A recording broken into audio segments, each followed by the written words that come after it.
pertanyaan yang disampaikan oleh Bante Ananda kepada Sang Buddha. Bante, apa manfaat kalau seseorang menjalankan sila?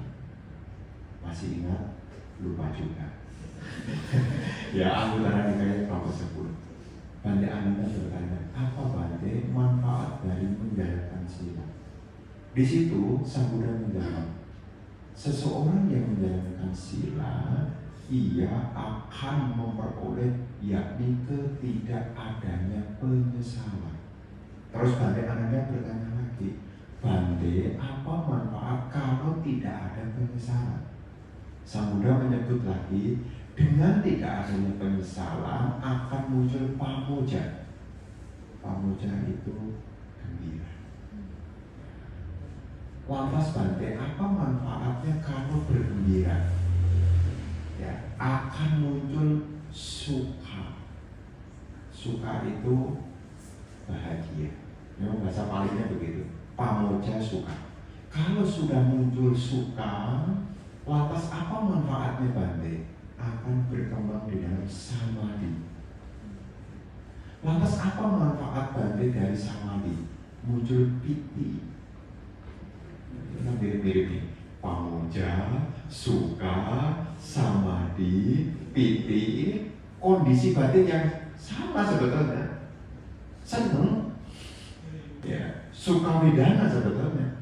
Pamoja ya seneng, suka ya seneng, samadhi ya seneng, piti ya seneng. Hanya degradasinya ini tidak bisa diceritakan. Hanya istilahnya bisa disebutkan. Kalau seseorang sudah muncul piti, di situ akan muncul yata butanya, bisa melihat sebagaimana adanya. Apa yang bisa dilihat sebagaimana adanya tidak lain adalah duka. Dan biasanya kalau peserta meditasi lihat duka, seperti ibu yang baru cerita, kok sakit, kok sakit. Padahal dari duka itu akan muncul namanya nibbida dan wiraga. Muncul kejenuhan dan kebosanan. Tentang apa? Ini loh duka. Biasanya peserta itu kalau sudah muncul duka nih, sudah melihat sebagaimana adanya dengan tenang, muncul duka. Karena pandangan keliru yang memegang milik tadi itu masih bercokol di sana. Saya sakit, kan dari bilang ada sakit tetapi bukan saya. Jadi jangan disebutkan kata sakitnya saya sakitnya. Tapi kan bukan ngomong aku, Bante, saya sama aja. Ya, ada sakit, ya, tapi jangan menyebut itu sebagai ada diri. Ada sakit, karena tadi sudah disebutkan. Sakit itu adalah perpaduan dari berbagai hal. Ada tubuh, ada kontak tubuh, ada kesadaran tubuh. 3 hal ketemu jadi kontak muncul. Kalau kontaknya menyenangkan, muncullah wedanya menyenangkan. Karena kontaknya tidak menyenangkan, maka munculnya adalah rasa yang dikenali sebagai tidak menyenangkan. Terus bagaimana reaksi kita? Diamlah, pahami sebagaimana adanya. Ada rasa sakit. Untuk apa Bante? Memunculkan wijawimuti, memunculkan pengetahuan dan penglihatan. Anda melihat dan mengetahui. Wimuti, ya, wimuti dasana, Anda melihat. Dan disitulah penglihatan yang pertama tentang apa? Duka. Betul.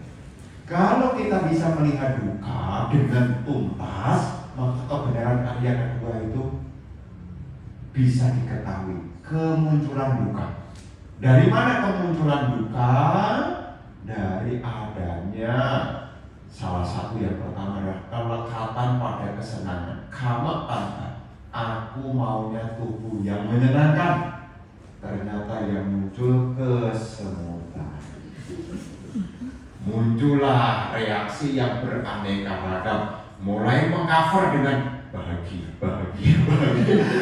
Bahagia membuat derita menjadi tidak muncul. Dia kemudian kok muncul lagi. Muncullah tanha, kama tanha, muncul duka, muncul kembali. Maka Anda jangan kemudian lari. Cobalah latihan untuk ada duka, ada duka. Ada rasa tidak menyenangkan. Dan ini dipahami, ini bukan aku. Kalau masih muncul pertanyaan, lantas apa Bante kalau bukan aku? Ingat teorinya.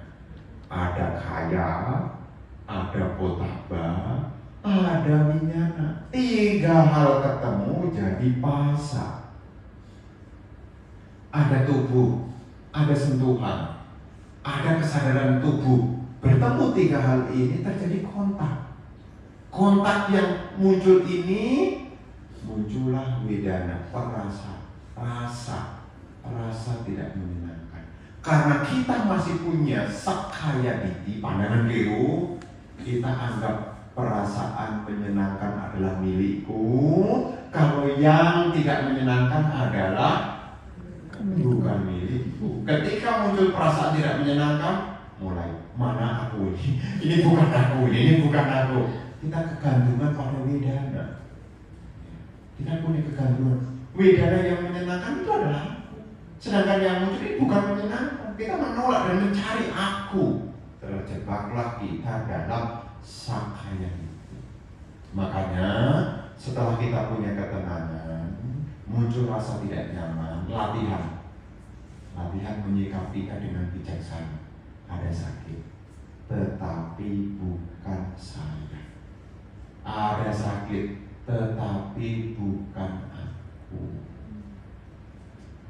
Ada pikiran yang mengembara, tetapi bukan aku.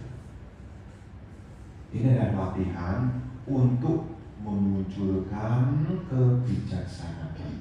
Namanya adalah yoniso manasikara. Ini adalah bagian untuk kenapa muncul pemahaman seperti itu. Ya karena kita masih diliputi oleh pandangan keliru. Kenapa kita masih memiliki pandangan keliru? Karena kita belum banyak menyelami, belum banyak melihat. Maka di dalam uraian kan disebut ya janati pasati. Hanya bisa dilihat dan bisa diketahui. Noda batin bisa ditinggalkan. Noda batin hanya bisa ditinggalkan bagi ia yang melihat dan mengetahui. Janati itu mengetahui, pasati itu melihat. Janati pasati. Nah, bagaimana melihatnya? Ya, maka tadi saya pesan sebisa mungkin duduk, tidak banyak bergerak.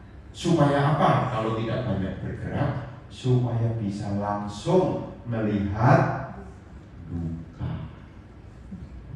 Supaya langsung bisa melihat duka. Jadi bukan meditasi, bukan supaya tidak ada duka. Justru untuk membebaskan diri dari duka, seseorang harus melihat duka. Kan ditilakan. Sabe sankara amicati iada panyaya pasati athani bindati duke esamaku wisudia. Segala bentukan tidak kekal adanya. Sabe sankara amicati. Sabe sankara amicati iada panyaya pasati. Ia yang bijaksana jenuh terhadap penderitaan. Jenuh pada penderitaan. Kenapa dia jenuh? Karena dia sudah serba salah. Duduk ya menderita, berdiri ya menderita, berjalan juga menderita, berbaring juga menderita.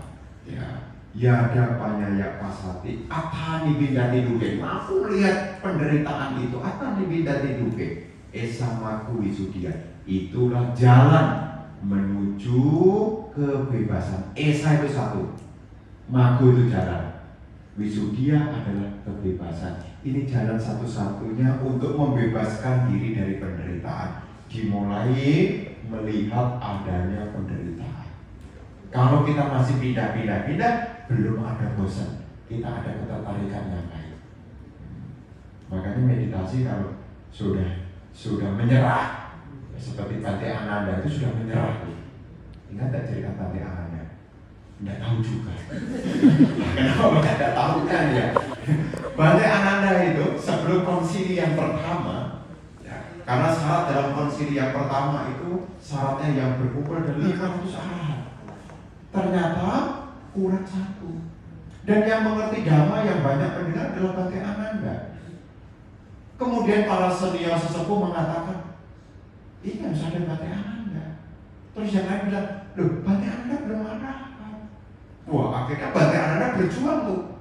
Ya, duduk, berdiri, berjalan, kok ternyata belum tembus-tembus. Sudahlah. Akhirnya mau rehat dulu lah. Baru kepalanya mau diletakkan di dipan, muncullah pencerahan. Dan sebagai tanda pencerahan, selain Bante Ananda memiliki pengetahuan, memunculkan kemampuan untuk melenyapkan asawa, beliau juga muncul abdinya, yakni idividi. Beliau mahir di dalam pencapaian jana, khususnya adalah Patawi Apo itu adalah air. Maka beliau saat konsili yang pertama itu, beliau muncul dari tanah muncul ke permukaan. Kenapa? Sudah bisa mempersepsikan tanah sama dengan air. Ya, seperti orang berenang. Ya. Maka saat konsili yang pertama, supaya meyakinkan kepada para sesepuh yang lainnya, Bante Ananda hadir tembus dari tanah.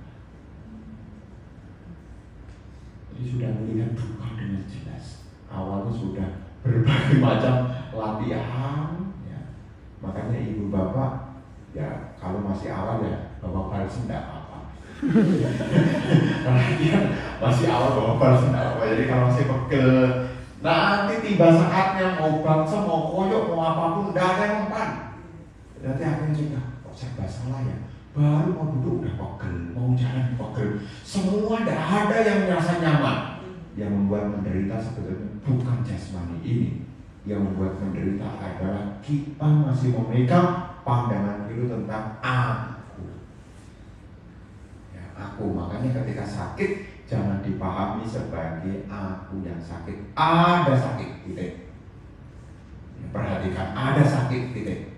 Kalau diperhatikan, ada itu namanya, yang namanya ada itu sifatnya adalah muncul, berlangsung, tenggelam. Ada apapun, ada apapun, apapun. Namanya ada itu kan dari berbagai faktor pembentuk. Apapun yang ada, itu kalau diperhatikan tanpa adanya saya, nanti sifatnya adalah muncul, berlangsung, tenggelam. Tidak ada yang menderita. Tapi bunga ini kalau dipahami sebagai milik penderita, baru dibeli. Masya Allah. Aku kan baru beli jauh-jauh. Masya Allah. Bunga ini membuat kita menderita. Kenapa? Karena ada merasa aku yang beli. Tapi kalau dipahami ada bunga, nanti dia akan muncul, berlangsung, rontok. Biasa saja. Tidak ada yang menderita. Kenapa?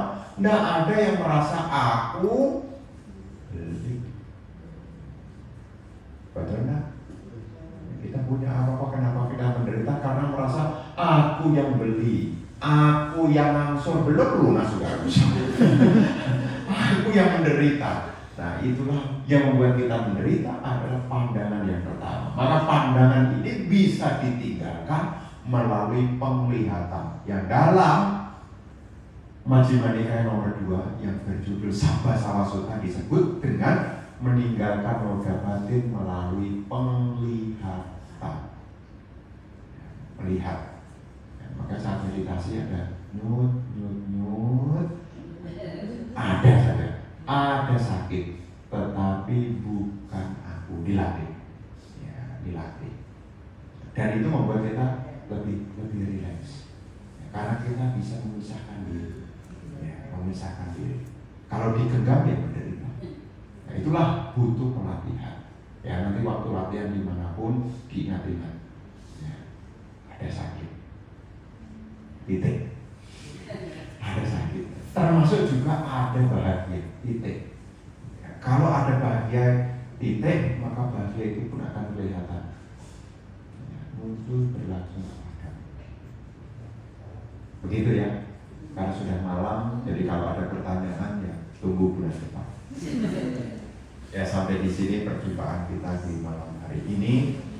Mari setelah kita berbuat baik, mari kita berbagi jasa kebajikan dengan kembali kita akan bacakan yakni bab 3.